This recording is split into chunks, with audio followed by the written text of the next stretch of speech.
que onde estão os homens há um grande leilão. Dizem que nele é uma princesa. A mãe da minha mãe, minha bisavó Sinhá, era descendente de africanos que foram trazidos pra cá pra trabalhar nos engenhos de açúcar. Ela, na verdade, se chamava Maria dos Anjos, mas ganhou dos empregados brancos da fazenda o irônico apelido de Sinhá, porque eles trabalhavam para uma descendente de escravos, invertendo a ordem do funcionamento das coisas naquela época. Os primeiros africanos escravizados são trazidos por Espírito Santo para trabalhar nas fazendas que aqui tinham se instituído na produção de cana-de-açúcar. Os africanos, eles tinham tecnologia, né? Conheciam bem a metalurgia, técnicas agrícolas. Mas o tráfico negreiro, ele é um grande negócio. Tinha africano aqui porque havia o interesse do português em fazer o comércio com uma mercadoria chamada escravo. Agora, uma coisa com certeza nós podemos afirmar, o Espírito Santo era escravista. E eles vêm para fazer todo tipo de trabalho. Trabalham primeiro na cana-de-açúcar, trabalham com gado, trabalham na exploração do ouro, trabalham na plantação de café.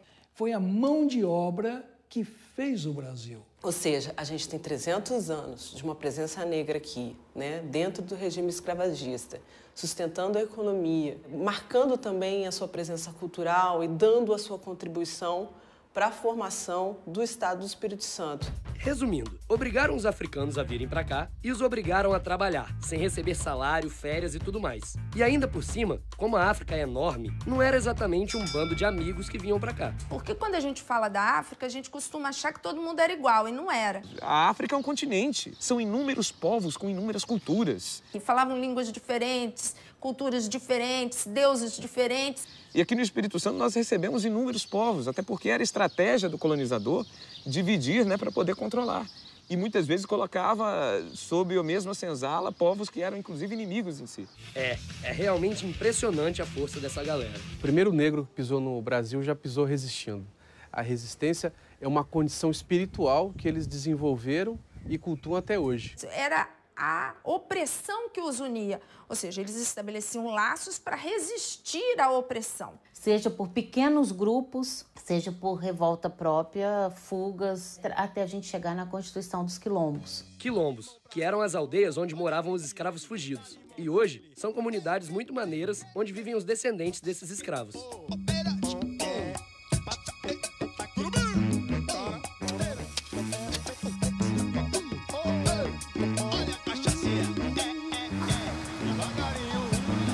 Bem, o Bem-vindo Pereira dos Anjos, ele é o nosso ancestral.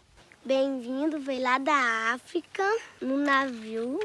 Ele aqui fez toda essa linhagem hoje que nós temos na comunidade. Nós somos primas e a gente somos netos do Bem-vindo Pereira dos Anjos. A comunidade foi fundada pelos jesuítas. Chegou o Sebastião Vieira Machado, vocês já viram ali a data, 1849. Quando Sebastião Vieira morreu, eles resolveram doar essa terra para Nossa Senhora da Ajuda.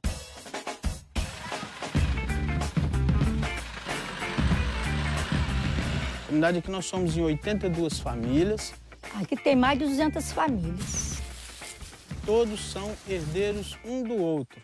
Somos parentes um do outro. Que as meninas vão casando, vão ficando aqui mesmo. Não é tio, é sobrinho, é primo, é avô, é avó. O meu avô era escravo e minha mãe é descendente do Sebastião Vieira Machado. É como se fosse uma família.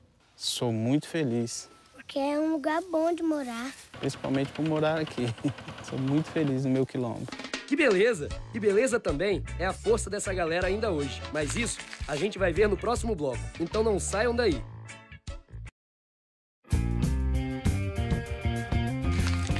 Os negros, entre eles os descendentes da minha bisavó Sinhá, foram trazidos da África como escravos. Vende-se uma preta moça, sadia, 16 anos de idade, mucama e de conduta afiançada. Absurdo. É vergonhoso, né? Vender uma pessoa, como é que vende um? Hein? Era uma moeda que se trocava. Hoje em dia, não existe.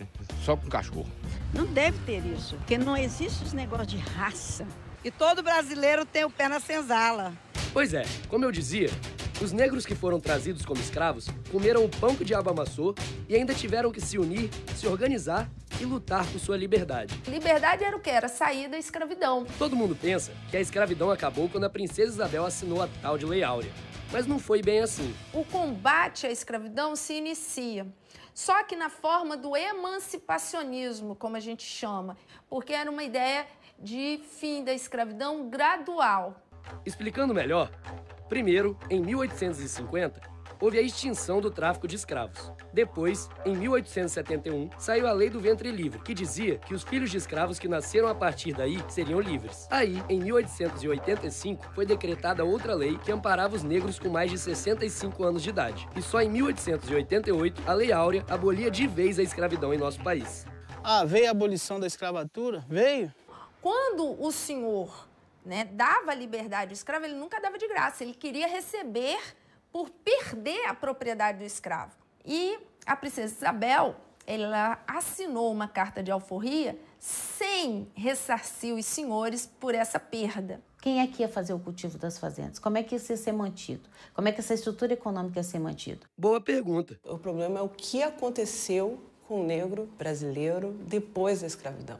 Eles continuaram sem terra, eles continuaram sem dinheiro e ainda com problema, porque agora eles eram preteridos no trabalho pelos imigrantes. A ideia era purificar a raça brasileira para construir uma nação. Era desejo do imperador, e aí já é Dom Pedro II, branquear a raça brasileira. É a chamada teoria do embranquecimento. O governo brasileiro financiou a vinda de trabalhadores de imigrantes da Europa, com a ideia de que os europeus eram superiores aos indígenas, superiores aos negros. Mas isso não é racismo?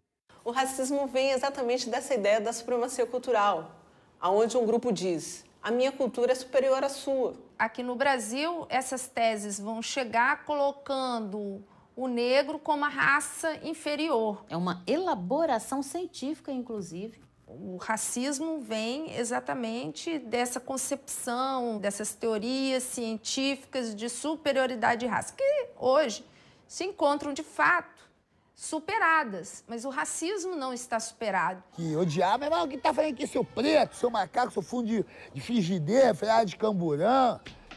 O racismo não está superado. E ainda tem muita gente que sente ele na pele. Não, eu sou do Rio de Janeiro, né, cara? Lá no Rio de Janeiro, eu virei moleque de rua depois da separação dos meus pais, né, cara? Da minha mãe e do meu pai. Aí, como minha mãe tinha problema com álcool, drogas, né, cara? A gente acabou indo morar na rua, né, cara?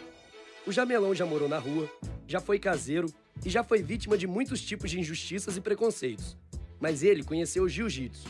Eu me apaixonei. Se dedicou, uns anos se passaram e aí...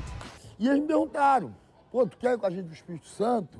Dar aula lá? Eu falei, meu irmão, agora. Aí cheguei aqui, né, cara? Eu lembro até hoje, né, cara? Chegando em Vitória, em cima da ponte, bicho, que lugar lindo. Eu falei, que isso?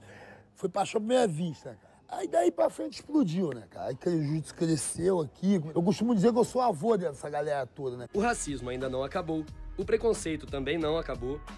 E a gente ainda tem muito que aprender e que agradecer essa galera. Nós somos um país cuja cultura tem uma dívida enorme com as populações negras africanas. O Congo. Só grupos de jongos, nós temos aqui no Espírito Santo mais de 17. A forma da gente dançar. O vocabulário tem muita coisa, né? Neném, bunda. Bunda, por exemplo. Chulé, capoeira. É tão rico esse arsenal cultural que vai dar um tempero na cultura capixaba. O dendê. Acarajé, sarapatel. A feijoada. Você tem o beiju molhado. As próprias canjicas. Bolo de fubá. É banana, nanica verde, depois come com peixe, faz aquela muqueca bem gostosa. Chegar aqui nessa condição e dar esse salto para o que o negro é hoje, no Brasil, no Espírito Santo, isso faz do negro um herói. Uau, irado! Aprendi muito hoje.